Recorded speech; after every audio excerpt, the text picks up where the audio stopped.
നമുക്ക് എന്തായാലും കൂടുതൽ അപ്ഡേറ്റ്സും കൂടുതൽ അനാലിസിസുമായി മൈഫിൻ്റെ in house expert Pradeep Chandrasekhar sir join ചെയ്യുന്നുണ്ട്. Sir, good morning and welcome to the show. Morning, Anand. Morning, viewers. Good morning sir. Sir, Dow Jones, Nasdaq and S&P 500 അവസാന ട്രേഡിംഗ് സെഷനിൽ ഒരു ന്യൂട്രൽ ടു ഫ്ലാറ്റിഷ് നോട്ടിലാണ് ക്ലോസ് ചെയ്തേക്കുന്നത്. ഡോ ജോൺസ് നോക്കുകയാണെങ്കിൽ 0.32% ഒരു ഇടിവ്, ഡോ John's നോക്കുകയാണെങ്കിൽ 0.32% ഇടിവ്, S&P 500 0.29% ആൻഡ് നാസ്ഡാക്ക് നോക്കുകയാണെങ്കിൽ 0.58% ഇടിവ് രേഖപ്പെടുത്തിയാണ് ക്ലോസ് ചെയ്തേക്കുന്നത്. സോ അമേരിക്കൻ വിപണിയിൽ ഇനി മുന്നോട്ടേക്കുള്ള സാറിൻ്റെ ഒരു എക്സ്പെക്ടേഷൻസ് എന്തൊക്കെയാണ്? ആനന്ദ്, അമേരിക്കൻ വിപണി നോക്കുമ്പോഴേക്കും അണ്ടർടോൺ വളരെ ബുള്ളിഷായി തന്നെ തുടരുന്നുണ്ട്. നമ്മൾ വെള്ളിയാഴ്ച കണ്ടിരിക്കുന്ന വളരെ നേരിയ ഒരു correction, that is only profit taking. ഈ പ്രോഫിറ്റ് ടേക്കിംഗ് ഇന്നും നാളെ മാർക്കറ്റിൽ തുടരുന്നുണ്ടെങ്കിൽ നമ്മൾ ശ്രദ്ധിച്ചിരിക്കേണ്ട ഡൗ ജോൺസ് ഇൻഡെക്സിലെ ആദ്യത്തെ സപ്പോർട്ട് ഏരിയ 44,000 പോയിന്റ്, അതിനുശേഷം 43,600 പോയിന്റ്. നാസ്ഡാക്ക് ഇൻഡെക്സിന്റെ കേസിൽ അതേപോലെ നമ്മൾ മെയിൻ ആയിട്ട് ശ്രദ്ധിച്ചിരിക്കേണ്ടത് 21,400 പോയിന്റ് സപ്പോർട്ട് ആയിരിക്കണം. അറ്റ് ദിസ് പോയിന്റ് എനിക്ക് തോന്നുന്നില്ല ഈ സപ്പോർട്ടൊക്കെ ബ്രേക്ക് ചെയ്യപ്പെടുമെന്ന്. ആ ഒരു കറക്ഷൻ നടക്കുന്ന സമയത്തായിരിക്കണം നമ്മൾ പുതിയ ലോങ് പൊസിഷൻസ് ബിൽഡപ്പ് ചെയ്യാൻ ശ്രമിക്കേണ്ടത്. Yes sir. അപ്പം കൊമോഡിറ്റി മാർക്കറ്റിലേക്ക് നോക്കുകയാണെങ്കിൽ ഗോൾഡ് ഏകദേശം 0.62% ഇടിവോട് കൂടിയാണ് ഗോൾഡിൽ ട്രേഡിംഗ് പുരോഗമിച്ചുകൊണ്ടിരിക്കുന്നത്. ആൻഡ് നിലവിൽ $2,789 ട്രേഡിംഗ് പുരോഗമിച്ചുകൊണ്ടിരിക്കുന്നത്. സോ ഗോൾഡിൽ ഇനി മുന്നോട്ടേക്ക് സാറിൻ്റെ എക്സ്പെക്ടേഷൻസ് എന്തൊക്കെയാണ്? സ്വർണത്തിന്റെ കേസ് എടുക്കുമ്പോഴേക്കും നമുക്ക് ഒക്ടോബർ 30 ആയിരുന്നു ഇതിന്റെ ഓൾ ടൈം ഹൈ നമുക്ക് കാണാൻ സാധിച്ച $2,801 അമേരിക്കൻ ഡോളർ ആയിരുന്നു. വെള്ളിയാഴ്ചത്തെ വ്യാപാരത്തിൽ അതേ ലെവലിലോട്ടായിരുന്നു സ്വർണം എത്തിച്ചേർന്നത്. നാച്ചുറലി ഈ 2,800 വളരെ മേജർ ഒരു റെസിസ്റ്റൻസ് ആയി മാറും. സോ നമ്മൾ എന്താ ചെയ്യേണ്ടതെന്ന് വെച്ച് കഴിഞ്ഞാൽ, നമ്മുടെ കൈവശം ലോങ് പൊസിഷൻസ് ഉണ്ടെങ്കിൽ, ലോങ് ടേം ഇൻവെസ്റ്റർ ആണെങ്കിൽ അത് ഹോൾഡ് തന്നെ ചെയ്യുക. ബട്ട് നമ്മൾ ഒരു നേരിയ പ്രോഫിറ്റ് ടേക്കിങ്ങിന് വേണ്ടി പ്രിപ്പയർഡ് ആയിരിക്കണം. സ്വർണത്തിന്റെ നിലവിലുള്ള ഷോർട്ട് ടേം ട്രെൻഡ് ബെയറിഷായി മാറണമെങ്കിൽ $2,720 അമേരിക്കൻ ഡോളറിന്റെ സപ്പോർട്ട് ബ്രേക്ക് ചെയ്യണം. അറ്റ് ദിസ് പോയിന്റ് അത് ബ്രേക്ക് ചെയ്യാനുള്ള സാധ്യത വളരെ കുറവായിട്ടാണ് കാണുന്നത്. Yes sir. അപ്പം WTA ക്രൂഡിലേക്ക് നോക്കുകയാണെങ്കിൽ വീക്ക്ലി ബേസിസിൽ ഏകദേശം 4.87% ഇടിവാണ് WTA ക്രൂഡ് രേഖപ്പെടുത്തിയിരിക്കുന്നത്. ആൻഡ് നിലവിൽ 0.76% ഇടിഞ്ഞ് $74 നിലവിൽ ട്രേഡിംഗ് പുരോഗമിച്ചുകൊണ്ടിരിക്കുന്നത്. സോ WTA ക്രൂഡിൽ സാറിൻ്റെ ടേക്ക് എന്താണ്? ക്രൂഡ് ഓയിലിന്റെ കേസിലും അണ്ടർടോൺ വളരെ ബുള്ളിഷായി തന്നെ തുടരുന്നു. ആൻഡ് കഴിഞ്ഞ ആഴ്ച നമ്മൾ ഓൾമോസ്റ്റ് എവറി സിംഗിൾ ഡേ നമുക്ക് പ്രോഫിറ്റ് ടേക്കിംഗ് ആയിരുന്നു ക്രൂഡ് ഓയിലിൽ കാണാൻ സാധിച്ചത്. ആ ഒരു പ്രോഫിറ്റ് ടേക്കിംഗ് തുടർന്ന് നമുക്ക് വളരെ ലോ റിസ്കിൽ ഒരു ബൈയിങ് അവസരം ഇപ്പോൾ മാർക്കറ്റിൽ ലഭിക്കുന്നുണ്ട്. നമ്മൾ ഈ ആഴ്ചത്തെ ട്രേഡിൽ ശ്രദ്ധിച്ചിരിക്കേണ്ട റെസിസ്റ്റൻസ് ഏരിയ $75.50, 75.50 ആ ഒരു റെസിസ്റ്റൻസ് ബ്രേക്ക് ചെയ്യപ്പെട്ടാൽ അടുത്ത രണ്ട് മേജർ റെസിസ്റ്റൻസ് ആദ്യത്തെ $77, അതിനുശേഷം $78.50 ആയിരിക്കും. Yes sir. അപ്പം ഇന്ത്യൻ മാർക്കറ്റിലേക്ക് നോക്കുകയാണെങ്കിൽ ഇന്ത്യൻ മാർക്കറ്റിൽ നിഫ്റ്റി വീക്ക്ലി ബേസിസിൽ ഏകദേശം 1.08% ഇടിവാണ് രേഖപ്പെടുത്തിയത്. ആൻഡ് അവസാന ട്രേഡിംഗ് സെഷനിൽ ഏകദേശം 0.49% ഇടിഞ്ഞ് 23,092 പോയിന്റിലാണ് ട്രേഡിംഗ് അവസാനിപ്പിച്ചേക്കുന്നത്. സോ നിഫ്റ്റിയിൽ സാറിൻ്റെ ടേക്ക് എന്താണ്? നിഫ്റ്റി 50യുടെ കേസിൽ അൺഫോർച്ചുനേറ്റ്ലി അണ്ടർടോൺ ബെയറിഷായി തന്നെ തുടരുന്നു. അറ്റ് ദിസ് പോയിന്റ് നമുക്ക് ഈ ഒരു കറക്ഷൻ പൂർത്തിയായെന്ന് നമുക്ക് സ്ഥിരീകരിക്കാൻ സാധിക്കുന്നില്ല. ഈ ആഴ്ചത്തെ ട്രേഡിൽ നമ്മൾ ശ്രദ്ധിച്ചിരിക്കേണ്ട ആദ്യത്തെ ഒരു മേജർ റെസിസ്റ്റൻസ് 23,600, അതിനുശേഷം 24,200. 24,200 റെസിസ്റ്റൻസ് ബ്രേക്ക് ചെയ്യപ്പെട്ടാൽ മാത്രമേ നമുക്ക് ഒരു ട്രെൻഡ് റിവേഴ്സൽ കാണാൻ സാധിക്കത്തുള്ളൂ. ഇതിൽ ഈ ഒരു സമയത്ത് പ്രേക്ഷകർ ഏറ്റവും മുഖ്യമായിട്ട് ശ്രദ്ധിച്ചിരിക്കേണ്ടത് ഇന്ന് ജനുവരി 27 ആയി കഴിഞ്ഞു. അടുത്ത 3-4 ദിവസത്തിനിടെ നമുക്ക് ബഡ്ജറ്റ് പ്രസന്റേഷനെ തുടർന്ന് we should be prepared for volatility. അപ്പോൾ വളരെ സൂക്ഷിച്ചു വേണം മാർക്കറ്റിലെ ട്രേഡിംഗ് പൊസിഷൻസ് ബിൽഡ് ചെയ്യാൻ. Yes sir. അപ്പം ബാങ്ക് നിഫ്റ്റിയിലേക്ക് നോക്കുകയാണെങ്കിൽ ബാങ്ക് നിഫ്റ്റി വീക്ക്ലി ബേസിസിൽ ഏകദേശം 2% ഇടിവാണ് ബാങ്ക് നിഫ്റ്റി രേഖപ്പെടുത്തിയത്. ആൻഡ് അവസാന ട്രേഡിംഗ് സെഷനിൽ ബാങ്ക് നിഫ്റ്റി ഏകദേശം 0.46% ഇടിഞ്ഞ് 48,367 പോയിന്റിലാണ് ട്രേഡിംഗ് അവസാനിപ്പിച്ചേക്കുന്നത്. സോ ബാങ്ക് നിഫ്റ്റിയിൽ ഇനി മുന്നോട്ടേക്ക് സാറിനൊരു ടേക്ക് എന്താണ്? നിഫ്റ്റി ബാങ്ക് ഇൻഡെക്സിന്റെ കേസിലും അണ്ടർടോൺ വളരെ ബെയറിഷായി തന്നെ തുടരുന്നു. ആൻഡ് നിഫ്റ്റി ബാങ്ക് ഇൻഡെക്സിന്റെ കേസിലും എനിക്ക് ഇമ്മീഡിയറ്റ് ആയിട്ട് ഒരു സപ്പോർട്ട് ഏരിയ ഒന്നും തന്നെ കൺഫേം ചെയ്യാൻ സാധിക്കുന്നില്ല. നമുക്ക് നിഫ്റ്റി ബാങ്ക് ഇൻഡെക്സിന്റെ കേസിൽ ഒരേ ഒരു കാര്യം പ്രതീക്ഷിക്കാവുന്നത് ഇത്രയും വലിയൊരു സെൽ ഓഫിനെ തുടർന്ന് ഈ ആഴ്ച ഒരു ഷോർട്ട് കവറിങ് എക്സ്പെക്ട് ചെയ്യാം. ഷോർട്ട് കവറിങ് നടക്കുന്നുണ്ടെങ്കിൽ ആദ്യത്തെ ഒരു റെസിസ്റ്റൻസ് 49,600 അതിനുശേഷം 50,800 പോയിന്റും ആയിരിക്കും. സെക്കൻഡ് റെസിസ്റ്റൻസ് ആയിട്ടുള്ള 50,800 റെസിസ്റ്റൻസ് ബ്രേക്ക് ചെയ്യാൻ സാധിച്ചാൽ മാത്രമേ നമുക്കൊരു ട്രെൻഡ് റിവേഴ്സൽ കാണാൻ സാധിക്കത്തുള്ളൂ. Yes sir. അപ്പം സ്റ്റോക്സ് ഇൻ ഫോക്കസിലേക്ക് വരികയാണെങ്കിൽ ആദ്യം വരുന്ന സ്റ്റോക്സ് അദാനി പവറാണ്. ഏകദേശം 1.33% ഇടിവോട് കൂടിയാണ് അവസാന ട്രേഡിംഗ് സെഷനിൽ അദാനി പവർ ക്ലോസ് ചെയ്തേക്കുന്നത്. ആൻഡ് നിലവിൽ ട്രേഡിംഗ് ക്ലോസ് ചെയ്തേക്കുന്നത് 514 രൂപയിലാണ്. സോ അദാനി പവറിൽ സാറിൻ്റെ ടേക്ക് എന്താണ്? അദാനി പവറിന്റെ കേസിൽ നമുക്കൊരു ട്രെൻഡ് റിവേഴ്സലിന് ഒരു നല്ല ഹൈ പ്രോബബിലിറ്റി എനിക്ക് കാണാൻ സാധിക്കുന്നുണ്ട്. ഓൺലി തിങ് ഇസ് ഇതൊരു ഹൈ റിസ്ക് ട്രേഡ് ആയിരിക്കും. എങ്കിൽ പോലും നമ്മൾ ഈ ആഴ്ച ശ്രദ്ധിച്ചിരിക്കേണ്ട മേജർ സപ്പോർട്ട് ഏരിയ 500 രൂപയായിരിക്കണം. എനിക്ക് തോന്നുന്നില്ല അദാനി പവർ 500ന്റെ സപ്പോർട്ട് ബ്രേക്ക് ചെയ്യുമെന്ന്. ആൻഡ് നമുക്കൊരു ബൈയിങ് ട്രിഗർ ഈ ആഴ്ച ലഭിക്കണമെങ്കിൽ ആദ്യത്തെ ഒരു മേജർ റെസിസ്റ്റൻസ് 530, അതിന് ശേഷമുള്ള ഇമ്മീഡിയറ്റ് റെസിസ്റ്റൻസ് 538 ആയിരിക്കും. 538ന്റെ റെസിസ്റ്റൻസ് ബ്രേക്ക് ചെയ്യാൻ സാധിച്ചു കഴിഞ്ഞാൽ പിന്നീട് മേജർ റെസിസ്റ്റൻസ് 590, അതിനുശേഷം 630 ആയിരിക്കും. 630ന്റെ റെസിസ്റ്റൻസ് ബ്രേക്ക് ചെയ്യപ്പെട്ടാൽ ലോങ് ടേം ട്രെൻഡ് തന്നെ ബുള്ളിഷായി മാറും. അതിനുശേഷം ഈ സ്റ്റോക്കിൽ വലിയൊരു അപ്സൈഡാണ് ഞാൻ കാണുന്നത്. Yes sir. മറ്റൊരു ഫോക്കസിൽ വന്നേക്കുന്ന സ്റ്റോക്ക് JSW സ്റ്റീലാണ്. JSW സ്റ്റീൽ വീക്ക്ലി ബേസിസിൽ ഏകദേശം 2.83% മുന്നേറ്റമാണ് JSW സ്റ്റീൽ രേഖപ്പെടുത്തിയത്. ആൻഡ് അവസാനം ട്രേഡിംഗ് സെഷനിൽ ആദ്യത്തെ ഒരു സെഷനിൽ ഒരു പോസിറ്റിവിറ്റി സ്റ്റോക്കിൽ കണ്ടെങ്കിലും ലാസ്റ്റൊക്കെ ആകുമ്പോൾ നല്ലൊരു സെൽ ഓഫ് നേരിടുകയായിരുന്നു. ആൻഡ് അവസാന ട്രേഡിംഗ് സെഷനിൽ 0.27% മുന്നേറി 932 രൂപയിലാണ് ട്രേഡിംഗ് അവസാനിപ്പിച്ചേക്കുന്നത്. സോ JSW സ്റ്റീലിൽ സാറിൻ്റെ ടേക്ക് എന്താണ്? JSW സ്റ്റീലിന്റെ കേസിൽ കഴിഞ്ഞ 2 ആഴ്ചക്കിടെ നമുക്കൊരു ബൈയിങ് ഇൻട്രസ്റ്റ് കാണാൻ സാധിക്കുന്നുണ്ട്. ആ ഒരു ബൈയിങ് ഇൻട്രസ്റ്റിനെ തുടർന്ന് short term trend side vase ആയിട്ടാണ് കാണുന്നത്.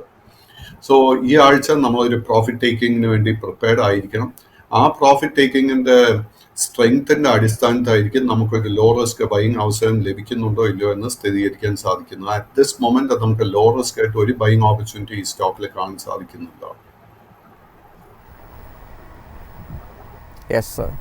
മറ്റൊരു ഫോക്കസിൽ വന്നേക്കുന്നൊരു ഷെയർ എന്ന് പറയുന്നത് ഗോദ്രേജ് പ്രോപ്പർട്ടീസ് ആണ്. ഗോദ്രേജ് പ്രോപ്പർട്ടീസ് ലാസ്റ്റ് ഡേ ആണ് റിസൾട്ട് പ്രഖ്യാപിച്ചത്. നെറ്റ് പ്രോഫിറ്റിൽ ഏകദേശം ഒരു 14% ഇടിവാണ് കാണാൻ സാധിക്കുന്നത്. ആൻഡ് റവന്യൂവിൽ 3% വർധനവും. എബിഡ നോക്കുകയാണെങ്കിൽ 10% ഇടിവ് നേരിട്ട് 756 കോടിയാണ് എബിഡ ഗോദ്രേജ് കൺസ്യൂമർ പ്രോഡക്ട്സിൽ രേഖപ്പെടുത്തിയത്. സോ ഗോദ്രേജ് കൺസ്യൂമർ പ്രോഡക്ട്സിൽ സാറിൻ്റെ ടേക്ക് എന്താണ്? ഗോദ്രേജ് കൺസ്യൂമർ, ഗോദ്രേജ് പ്രോപ്പർട്ടി മുതലായ സ്റ്റോക്സിലൊക്കെ നമുക്ക് ട്രെൻഡ് ബെയറിഷായി തന്നെ കാണാൻ സാധിക്കുന്നുണ്ട്. ബട്ട് ഗോദ്രേജ് കൺസ്യൂമറിന്റെ കേസ് എടുക്കുമ്പോഴേക്കും നമുക്ക് ജനുവരി തുടക്കം മുതൽ തന്നെ ഒരു റിക്കവറിക്ക് ഒരു പോസിബിലിറ്റി കാണുന്നുണ്ട്. നമ്മുടെ കൈവശം ലോങ് പൊസിഷൻസ് ഉണ്ടെങ്കിൽ 1118 രൂപയിൽ നമ്മൾ സ്ട്രിക്റ്റ് ആയിട്ട് സ്റ്റോപ്പ് മെയിൻറ്റെയിൻ ചെയ്യുക. ബട്ട് ഈ ഒരു സ്റ്റോക്കിലെ ട്രെൻഡ് റിവേഴ്സൽ കാണാൻ സാധിക്കണമെങ്കിൽ 1205 രൂപയുടെ റെസിസ്റ്റൻസ് ബ്രേക്ക് ചെയ്യാൻ വേണ്ടി വെയിറ്റ് ചെയ്യണം. 1205ന്റെ റെസിസ്റ്റൻസ് ബ്രേക്ക് ചെയ്യാൻ സാധിച്ചാൽ പിന്നീടുള്ള റെസിസ്റ്റൻസ് 1280, അതിനുശേഷം 1325 ആയിരിക്കും. 1325ന്റെ റെസിസ്റ്റൻസ് ബ്രേക്ക് ചെയ്യാൻ സാധിച്ചാൽ ഈ സ്റ്റോക്ക് വളരെ സേഫ് ആയിട്ട് ഒരു സോണിലോട്ട് എത്തും. Yes sir. ഫോക്കസിൽ വന്നേക്കുന്ന മറ്റൊരു ഓഹരിയാണ് Adani Total gas.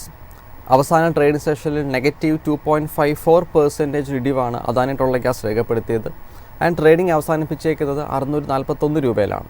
So Adani Total ഗ്യാസിൽ സാറിൻ്റെ ടേക്ക് എന്താണ്? അദാനി ടോട്ടൽ ഗ്യാസിന്റെ കേസിൽ നിലവിൽ long term and short term trend രണ്ടും ബെയറിഷായി തന്നെ തുടരുന്നു. അറ്റ് ദിസ് പോയിന്റ് നമുക്ക് ലോ റിസ്കിൽ ഒരു ബൈയിങ് അവസരം കാണാൻ സാധിക്കുന്നില്ല. കൈവശം ലോങ് പൊസിഷൻസ് ഉണ്ടെങ്കിൽ 615 രൂപയിൽ നമ്മൾ സ്റ്റോപ്പ് മെയിൻറ്റെയിൻ ചെയ്യണം. ഷോർട്ട് ടേം ട്രെൻഡ് റിവേഴ്സൽ ഈ സ്റ്റോക്കിൽ നടക്കണമെങ്കിൽ ആദ്യം തന്നെ 723 അതിനുശേഷം 780 രൂപയുടെ റെസിസ്റ്റൻസും ബ്രേക്ക് ചെയ്യണം. അത് ബ്രേക്ക് ചെയ്യാനുള്ള പോസിബിലിറ്റി അറ്റ് ദിസ് പോയിന്റ് വളരെ കുറവായിട്ടാണ് കാണുന്നത്. Yes sir. മറ്റൊരു ഫോക്കസിൽ വന്നേക്കുന്ന സ്റ്റോക്കാണ് ടൊറന്റ് ഫാർമ. നെറ്റ് പ്രോഫിറ്റിൽ ഏകദേശം 13.5% വർധനവാണ് ടൊറൻറ്റ് ഫാർമ രേഖപ്പെടുത്തിയേക്കുന്നത്. ആൻഡ് അവസാന ട്രേഡിംഗ് സെഷനിൽ 0.47% ഇടിഞ്ഞ് 3248 രൂപയിലാണ് ട്രേഡിംഗ് അവസാനിപ്പിച്ചേക്കുന്നത്. സോ ടൊറൻറ്റ് ഫാർമയിൽ ഇനി മുന്നോട്ടേക്ക് സാറിൻ്റെ എക്സ്പെക്ടേഷൻസ് എന്തൊക്കെയാണ്? ടൊറന്റ് ഫാർമയുടെ കേസിൽ ലോങ് ടേം ട്രെൻഡ് ബുള്ളിഷും ഷോർട്ട് ടേം ട്രെൻഡ് സൈഡ് വേസും ആയിട്ടാണ് കാണുന്നത്. എങ്കിലും നമുക്ക് at this point low risk ആയിട്ട് ഒരു ബൈങ് ഓപ്പർച്യൂണിറ്റിയും കാണുന്നില്ല. കൈവശം ലോങ് പൊസിഷൻ ഉണ്ടെങ്കിൽ 3080 രൂപയിൽ നമ്മളൊരു സ്റ്റോപ്പ് മെയിൻറ്റെയിൻ ചെയ്യണം. ഷോർട്ട് ടേം ട്രെൻഡിൽ നമുക്കൊരു ബുള്ളിഷ്നെസ് കാണണമെങ്കിൽ 3360 രൂപയുടെ റെസിസ്റ്റൻസ് ബ്രേക്ക് ചെയ്യാൻ വേണ്ടി വെയിറ്റ് ചെയ്യുക. Yes sir. Bank of India നിലവിൽ നെറ്റ് NPA 80.85% ഇടിവാണ് രേഖപ്പെടുത്തിയിരിക്കുന്നത്. നെറ്റ് പ്രോഫിറ്റ് ഏകദേശം 34.6% മുന്നേറ്റം ബാങ്ക് ഓഫ് ഇന്ത്യ രേഖപ്പെടുത്തിയിട്ടുണ്ട്. ആൻഡ് ബാങ്ക് ഓഫ് ഇന്ത്യ അവസാന ട്രേഡിംഗ് സെഷനിൽ 1.34% ഇടിഞ്ഞ് 98 രൂപയിലാണ് ക്ലോസ് ചെയ്തേക്കുന്നത്. സോ ബാങ്ക് ഓഫ് ഇന്ത്യയിൽ സാറിൻ്റെ ടേക്ക് എന്താണ്? Bank of India overall banking ട്രെൻഡിനെ തന്നെ ഫോളോ ചെയ്തുകൊണ്ടിരിക്കുന്നത്. At the moment long and short term trend രണ്ടും ബെയറിഷായി തന്നെ തുടരുന്നു. കൈവശം ലോങ് പൊസിഷൻസ് ഉണ്ടെങ്കിൽ 95 രൂപയിൽ നമ്മൾ സ്റ്റോപ്പ് മെയിൻറ്റെയിൻ ചെയ്യണം. ഈ സ്റ്റോക്കിൽ നമുക്കൊരു ട്രെൻഡ് റിവേഴ്സൽ കാണാൻ സാധിക്കണമെങ്കിൽ 106 രൂപയുടെ റെസിസ്റ്റൻസ് ബ്രേക്ക് ചെയ്യാൻ വേണ്ടി വെയിറ്റ് ചെയ്യണം. Yes sir. മറ്റൊരു ഫോക്കസിൽ വന്നേക്കുന്ന ഒരു അദാനി സ്റ്റോക്കാണ് അദാനി എൻ്റർപ്രൈസസ് ലിമിറ്റഡ്. വീക്ക്ലി ബേസിസിൽ 5.51% ഇടിവാണ് അദാനി എൻ്റർപ്രൈസസ് രേഖപ്പെടുത്തിയിരിക്കുന്നത്. ആൻഡ് അവസാന ട്രേഡിംഗ് സെഷനിൽ 2.93% ഇടിഞ്ഞ് 2315 രൂപയിലാണ് അദാനി എൻ്റർപ്രൈസസ് ക്ലോസ് ചെയ്തേക്കുന്നത്. സോ അദാനി എൻ്റർപ്രൈസസിൽ ഇനി മുന്നോട്ടേക്ക് സാറിൻ്റെ ടേക്ക് എന്താണ്? അദാനി എൻ്റർപ്രൈസസിന്റെ കേസിൽ നമുക്ക് long and short term trend രണ്ടും ബെയറിഷായി തന്നെ കാണാൻ സാധിക്കുന്നത്. അറ്റ് ദിസ് മൊമെന്റ് നമുക്ക് ഇതിന്റെ ഒരു കറക്ഷൻ കഴിഞ്ഞു എന്ന് സ്ഥിരീകരിക്കാൻ സാധിക്കുന്നില്ല. നമ്മൾ ഈ ആഴ്ച ശ്രദ്ധിച്ചിരിക്കേണ്ട റെസിസ്റ്റൻസസ് ആദ്യത്തെ 2480, അതിനുശേഷം 2650. 2650 റെസിസ്റ്റൻസ് ബ്രേക്ക് ചെയ്യാൻ സാധിച്ചാൽ മാത്രം നമുക്ക് ഷോർട്ട് ടേമിൽ ഒരു ബുള്ളിഷ്നെസ് കാണാൻ സാധിക്കും. Yes sir. എന്നാൽ നമുക്കിനി ഓഡിയൻസിൻ്റെ ക്വയറീസിലേക്ക് കിടക്കാം. ഒരു പ്രേക്ഷകൻ ചോദിച്ചേക്കുന്നത് റിലയൻസ് ഇൻഡസ്ട്രീസിനെ പറ്റിയാണ്. അവസാനത്തെ 4 ട്രേഡിംഗ് സെഷനിലും ഒരു ഇടിവിലാണ് റിലയൻസ് ഇൻഡസ്ട്രീസ് ക്ലോസ് ചെയ്തേക്കുന്നത്, ഏകദേശം 5% ഇടിവോട് കൂടി. ആൻഡ് അവസാന ട്രേഡിംഗ് സെഷനിൽ 1.37% ഇടിഞ്ഞ് 1246 രൂപയിലാണ് റിലയൻസ് ഇൻഡസ്ട്രീസ് ക്ലോസ് ചെയ്തേക്കുന്നത്. സോ റിലയൻസ് ഇൻഡസ്ട്രീസിൽ ഇനി മുന്നോട്ടേക്ക് സാറിൻ്റെ ടേക്ക് എന്താണ്?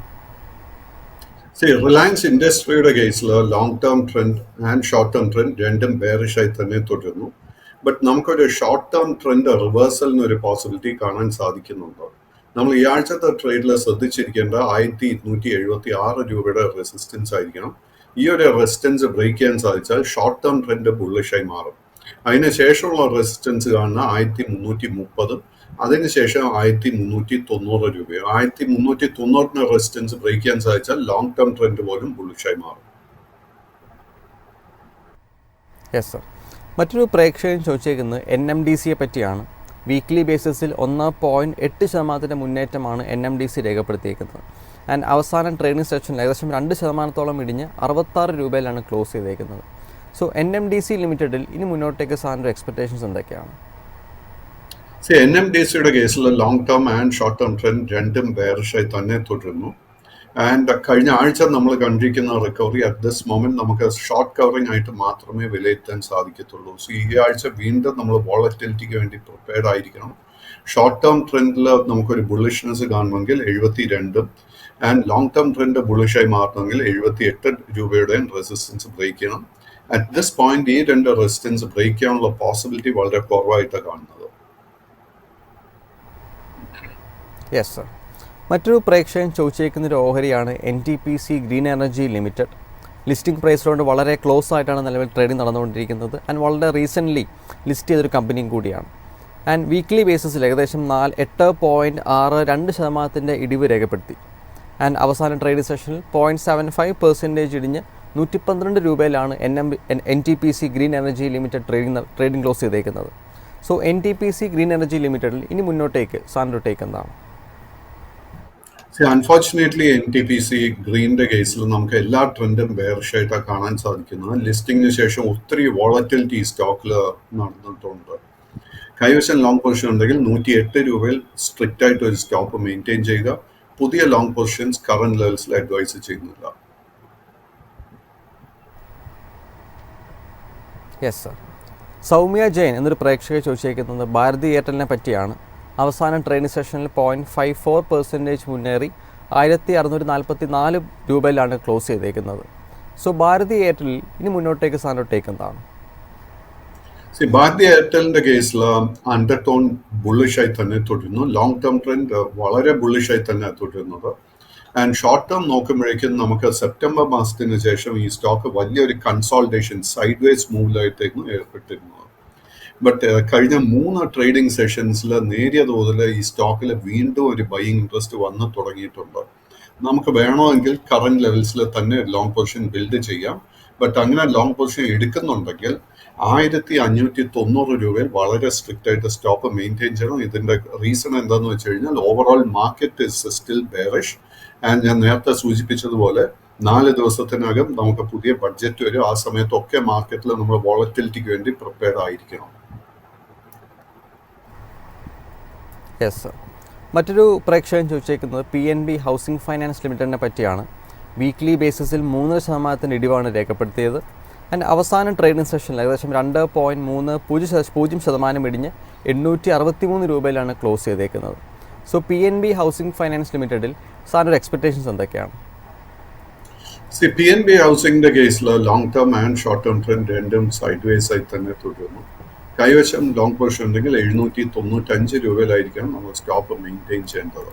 ഈ സ്റ്റോക്കിൽ നമുക്കൊരു ട്രെൻഡ് റിവേഴ്സൽ കാണാൻ സാധിക്കുമെങ്കിൽ 945 രൂപയുടെ റെസിസ്റ്റൻസ് ബ്രേക്ക് ചെയ്യണം. എഗെയിൻ ഈ ഒരു സ്റ്റോക്കിൽ നമുക്കൊരു ട്രിഗർ ലഭിക്കണമെങ്കിൽ 2 ഇവന്റ്സ് ആയിരിക്കണം നമ്മൾ ശ്രദ്ധിച്ചിരിക്കേണ്ടത്. ആദ്യത്തെ നാച്ചുറലി ഞാൻ നേരത്തെ സൂചിപ്പിച്ചതുപോലെ യൂണിയൻ ബഡ്ജറ്റ് ആയിരിക്കണം. അതിന് തൊട്ട് പിന്നാലെ ഫെബ്രുവരി ആദ്യത്തെ മാസത്തിൽ തന്നെ റിസർവ് ബാങ്ക് ഓഫ് ഇന്ത്യയുടെ മോണിറ്ററി പോളിസി കമ്മിറ്റി മീറ്റിംഗ് നടക്കുന്നുണ്ട്. അതിൽ നമുക്ക് ഇൻട്രസ്റ്റിലൊക്കെ എന്തെങ്കിലും കട്ട് നടക്കുമോ എന്ന് നമ്മൾ ശ്രദ്ധിച്ചിരിക്കണം. ഇൻട്രസ്റ്റ് റേറ്റ്സിലെ ഒരു മാറ്റം പോസിറ്റീവായിട്ട് നടക്കുന്നുണ്ടെങ്കിൽ തീർച്ചയായിട്ടും ഈ സ്റ്റോക്കിൽ ഒരു ബുള്ളിഷ് ട്രിഗർ നടക്കും. Yes sir. ഷാജി എന്നൊരു പ്രേക്ഷകൻ ചോദിച്ചേക്കുന്നത് ഇനോക്സ് ഫിന്നിനെ പറ്റിയാണ്. അവസാനത്തെ 4 ട്രേഡിംഗ് സെഷനിൽ മാത്രം ഓഹരി ഇടിഞ്ഞത് 16%. ആൻഡ് അവസാന ട്രേഡിംഗ് സെഷനിൽ 4.3% ഇടിഞ്ഞ് 142 രൂപയിലാണ് ക്ലോസ് ചെയ്തേക്കുന്നത്. സോ ഇനോക്സ് വിൻ ലിമിറ്റഡിൽ സാറിൻ്റെ ടേക്ക് എന്താണ്? ഇനോക്സ് വിൻഡിന്റെ കേസിൽ നമുക്ക് long term and short term trend രണ്ടും ബെയറിഷ് ആയിട്ടാണ് കാണുന്നത്. ആൻഡ് എസ്പെഷ്യലി കഴിഞ്ഞ ഒരു മാസത്തെ പാറ്റേൺ നോക്കിക്കഴിഞ്ഞാൽ ഒത്തിരി സെല്ലിംഗ് പ്രഷർ കൂടിയിട്ടുമുണ്ട്. സോ കൈവശം ലോങ് പൊസിഷൻ ഉണ്ടെങ്കിൽ 140 രൂപയിൽ സ്ട്രിക്റ്റ് ആയിട്ട് സ്റ്റോപ്പ് മെയിൻറ്റെയിൻ ചെയ്യുക. ഷോർട്ട് കവറിംഗ് നടക്കുന്നുണ്ടെങ്കിൽ നമ്മൾ ശ്രദ്ധിച്ചിരിക്കേണ്ട റെസിസ്റ്റൻസ് ആദ്യത്തെ 160, അതിനുശേഷം 175 ആയിരിക്കണം. ഈ ഒരു റേഞ്ചിൽ നമുക്ക് ലോങ് പൊസിഷൻ വൈൻഡ് അപ്പ് ചെയ്യാൻ സാധിക്കുന്നുണ്ടെങ്കിൽ തീർച്ചയായിട്ടും വൈൻഡ് അപ്പ് ചെയ്യാൻ നോക്കുക. Yes sir. മറ്റൊരു പ്രേക്ഷകൻ ചോദിച്ചേക്കുന്നത് ഈശ്വർ മോട്ടോഴ്സിനെ പറ്റിയാണ്. അവസാനത്തെ 2 ട്രേഡിംഗ് സെഷനിൽ 4.25% മുന്നേറ്റമാണ് ഈശ്വർ മോട്ടോഴ്സ് തന്നേക്കുന്നത്. ആൻഡ് ലാസ്റ്റ് ട്രേഡിംഗ് സെഷനിൽ മാത്രം 1.76% മുന്നേറി 5206 രൂപയിലാണ് ക്ലോസ് ചെയ്തേക്കുന്നത്. സോ ഈശ്വർ മോട്ടോഴ്സിൽ ഇനി മുന്നോട്ടേക്ക് സാറിനൊരു എക്സ്പെക്ടേഷൻസ് എന്തൊക്കെയാണ്? ഈശ്വർ മോട്ടോഴ്സിന്റെ കേസിൽ long term and short term trend രണ്ടും വളരെ ബുള്ളിഷായി തന്നെ തുടരുന്നുണ്ട്. കൈവശം ലോങ് പൊസിഷൻ ഉണ്ടെങ്കിൽ അത് മെയിൻറ്റെയിൻ ചെയ്യുക. ഈ സ്റ്റോക്ക് അടുത്ത ഫേസ് ചെയ്യാൻ പോകുന്ന അടുത്ത 2-3 റെസിസ്റ്റൻസിൽ ആദ്യത്തെ 5250, 5400, 5550. സോ അറ്റ് ദിസ് പോയിന്റ് നമുക്ക് വീക്ക്നെസ് ഒന്നും തന്നെ ഈ സ്റ്റോക്കിൽ കാണാൻ സാധിക്കുന്നില്ല. ബട്ട് ഈ ഹൈ ലെവൽസിൽ പുതിയ ലോങ് പൊസിഷൻസ് അവോയ്ഡ് ചെയ്യുക. ഇതിനോടൊപ്പം തന്നെ സിമിലർ പാറ്റേൺ നമുക്ക് കാണാൻ സാധിക്കുന്നത് is in the case of Escorts. എസ്കോട്ട്സിന്റെ കേസിൽ കഴിഞ്ഞ 4-5 സെഷൻസിൽ ഒരു കൺസോൾട്ടേഷൻ നടന്നിരുന്നു. അതിനുശേഷം വെള്ളിയാഴ്ചത്തെ ട്രേഡിൽ ഒരു വലിയ സെല്ലിങ്ങും നടന്നിട്ടുണ്ട്. ഈ ആഴ്ച നമ്മൾ എസ്കോട്ട്സിന്റെ കേസിൽ ശ്രദ്ധിച്ചിരിക്കേണ്ട റെസിസ്റ്റൻസ് 3650. അത് ബ്രേക്ക് ചെയ്യാൻ സാധിച്ചാൽ അടുത്ത റെസിസ്റ്റൻസ് 3800 ആയിരിക്കും. 3800 റെസിസ്റ്റൻസ് ബ്രേക്ക് ചെയ്താൽ ലോങ് ടേം ട്രെൻഡ് പോലും ബുള്ളിഷായി മാറും. Yes sir. വിഷ്ണു എന്നൊരു പ്രേക്ഷകൻ ചോദിച്ചേക്കുന്നത് യെസ് ബാങ്കിനെ പറ്റിയാണ്. യെസ് ബാങ്ക് അവസാന ട്രേഡിംഗ് സെഷനിൽ 1.25% ഇടിഞ്ഞ് 18.24 രൂപയിലാണ് ക്ലോസ് ചെയ്തേക്കുന്നത്. സോ യെസ് ബാങ്കിൽ ഇനി ശ്രദ്ധിച്ചിരിക്കേണ്ട ലെവലുകൾ ഏതൊക്കെയാണ്? യെസ് ബാങ്കിന്റെ കേസിൽ long term and short term trend രണ്ടും ബെയറിഷായി തന്നെ തുടരുന്നു. ഞാൻ നേരത്തെ ബാങ്കിങ് ഇൻഡെക്സിനെ കുറിച്ച് സംസാരിച്ചിരുന്നു. സോ നമുക്ക് ബാങ്കിങ് മേഖലയിൽ കണ്ടിരിക്കുന്ന ആ ഓവറോൾ വീക്ക്നെസ് തന്നെ യെസ് ബാങ്കിന്റെ കേസിൽ നമുക്ക് കാണാൻ സാധിക്കുന്നുണ്ട്. യെസ് ബാങ്കിന്റെ കേസിൽ ഷോർട്ട് ടേം ട്രെൻഡ് റിവേഴ്സൽ നടക്കണമെങ്കിൽ 20 രൂപയും ലോങ് ടേം ട്രെൻഡ് റിവേഴ്സൽ നടക്കണമെങ്കിൽ 22 രൂപ 75 പൈസയുടെയും റെസിസ്റ്റൻസ് ബ്രേക്ക് ചെയ്യപ്പെടണം. Yes sir. ഒരു പ്രേക്ഷകൻ ചോദിച്ചേക്കുന്നത് ലക്ഷ്മി ഡെൻ്റൽ ലിമിറ്റഡിനെ പറ്റിയാണ്. 20-ാം തീയതി ജനുവരി ആ ഡേറ്റിൽ ലിസ്റ്റ് ചെയ്ത സ്റ്റോക്കാണ്.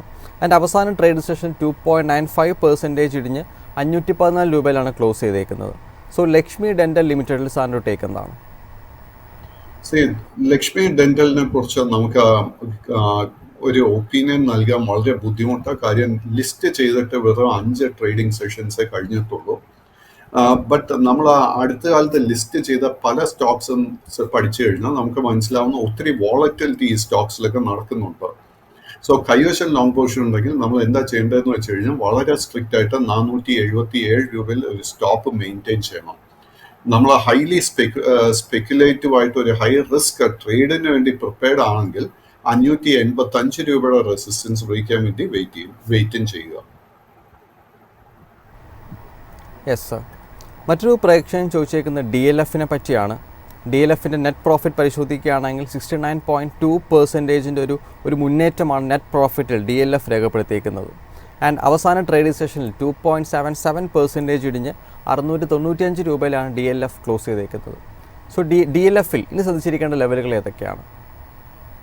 അൺഫോർച്ചുനേറ്റ്ലി DLFിന്റെ കേസിൽ മറ്റ് റിയൽ എസ്റ്റേറ്റ് കമ്പനീസിനോടൊപ്പം തന്നെ നമുക്ക് കഴിഞ്ഞ 2-3 ആഴ്ചകൾക്കിടെ ഹെവി സെല്ലിംഗ് പ്രഷർ കാണാൻ സാധിച്ചിരിക്കുന്നു. അതിനെ തുടർന്ന് long term and short term trend രണ്ടും ബെയറിഷായി മാറിയിട്ടുമുണ്ട്. കൈവശം ലോങ് പൊസിഷൻ ഉണ്ടെങ്കിൽ 680 രൂപയിലായിരിക്കും വളരെ സ്ട്രിക്റ്റ് ആയിട്ട് സ്റ്റോപ്പ് മെയിൻറ്റെയിൻ ചെയ്യേണ്ടത്. ഇതിന്റെ മേജർ റെസിസ്റ്റൻസസ് ആദ്യത്തെ 770, അതിനുശേഷം 845. അറ്റ് ദിസ് പോയിന്റ് എനിക്ക് തോന്നുന്നില്ല ഈ 2 റെസിസ്റ്റൻസ് എളുപ്പത്തിന് ബ്രേക്ക് ചെയ്യാൻ സാധിക്കുമെന്ന്. നേരത്തെ ഞാൻ PNB ഹൗസിങ്ങിനെ കുറിച്ച് പറഞ്ഞതുപോലെ തന്നെ നമ്മളിപ്പോൾ ഏറ്റവും മുഖ്യമായിട്ട് ശ്രദ്ധിച്ചിരിക്കേണ്ട 2 ഇവന്റ്സ്, ആദ്യത്തെ യൂണിയൻ ബഡ്ജറ്റും അതിനുശേഷം റിസർവ് ബാങ്ക് ഓഫ് ഇന്ത്യയുടെ മോണിറ്ററി പോളിസി കമ്മിറ്റി മീറ്റിംഗ്. ഈ 2 ഇവന്റ്സിന്റെ അടിസ്ഥാനത്തായിരിക്കും നമുക്ക് റിയൽ എസ്റ്റേറ്റ്, ബാങ്കിങ്, ഓട്ടോ മേഖലയിലൊക്കെ നമുക്ക് മൂവ്മെന്റ് കിട്ടാൻ പോകുന്നത്. Yes sir. മറ്റൊരു പ്രേക്ഷകൻ ചോദിച്ചേക്കുന്ന IDFC ഫസ്റ്റ് ബാങ്കിനെ പറ്റിയാണ്. IDFC ഫസ്റ്റ് ബാങ്ക് വീക്ക്ലി ബേസിസിൽ 0.45% ഇടിവാണ് IDFC ഫസ്റ്റ് ബാങ്ക് രേഖപ്പെടുത്തിയിരിക്കുന്നത്. ആൻഡ് അവസാന ട്രേഡിംഗ് സെഷനിൽ 1.3% ഇടിഞ്ഞ് 62.27 രൂപയിലാണ് ക്ലോസ് ചെയ്തേക്കുന്നത്. സോ IDFC ഫസ്റ്റ് ബാങ്ക് ലിമിറ്റഡിൽ സാറിൻ്റെ മുന്നോട്ടേക്കുള്ള എക്സ്പെക്ടേഷൻസ് എന്തൊക്കെയാണ്? അൺഫോർച്ചുനേറ്റ്ലി IDFC ഫസ്റ്റ് ബാങ്ക് നമ്മളെയൊക്കെ വളരെ വളരെ നിരാശപ്പെടുത്തിക്കൊണ്ടിരിക്കുന്ന ഒരു ക്വാർട്ടർലി റിസൾട്ട് ആയിരുന്നു കഴിഞ്ഞ വീക്കെൻഡിൽ അനൗൺസ് ചെയ്തിരിക്കുന്നത്. വളരെ മോശമായിട്ടൊരു റിസൾട്ടായിരുന്നു. സോ നാച്ചുറലി ഇന്നത്തെ ട്രേഡിൽ നമ്മൾ ഒത്തിരി വോളറ്റിലിറ്റിക്ക് വേണ്ടി പ്രിപ്പയർഡ് ആയിരിക്കണം. കൈവശം ലോങ് പൊസിഷൻ ഉണ്ടെങ്കിൽ 58 രൂപയിൽ സ്റ്റോപ്പ് മെയിൻറ്റെയിൻ ചെയ്യുക. ഈ സ്റ്റോക്കിൽ നമുക്കൊരു ട്രെൻഡ് റിവേഴ്സൽ നടക്കണമെങ്കിൽ 67 രൂപയുടെ റെസിസ്റ്റൻസ് ആദ്യം തന്നെ ബ്രേക്ക് ചെയ്യണം. അതിനുശേഷം 73 രൂപയുടെ റെസിസ്റ്റൻസും ബ്രേക്ക് ചെയ്യണം. 73ന്റെ റെസിസ്റ്റൻസ് ബ്രേക്ക് ചെയ്താൽ മാത്രമേ ഈ സ്റ്റോക്ക് ഒരു സേഫ് സോണിലോട്ട് എത്താൻ പോകുന്നുള്ളൂ. Yes sir. നമുക്ക് എന്തായാലും വൈൻഡ് അപ്പ് ചെയ്യാനുള്ള സമയമായി. Thank you Pradeep sir. നമുക്ക് ഇത്രത്തോളം സ്റ്റോക്ക് അപ്ഡേറ്റ്സും മാർക്കറ്റ് അനാലിസിസും നമ്മളോടൊപ്പം പങ്കുവെച്ചതിന്. നമുക്ക് എന്തായാലും കൂടുതൽ അപ്ഡേറ്റ്സും കൂടുതൽ അനാലിസിസുമായി നാളെ രാവിലെ 8:00 മാർക്കറ്റ് പ്ലസിൽ വീണ്ടും കാണാം. നന്ദി, നമസ്കാരം.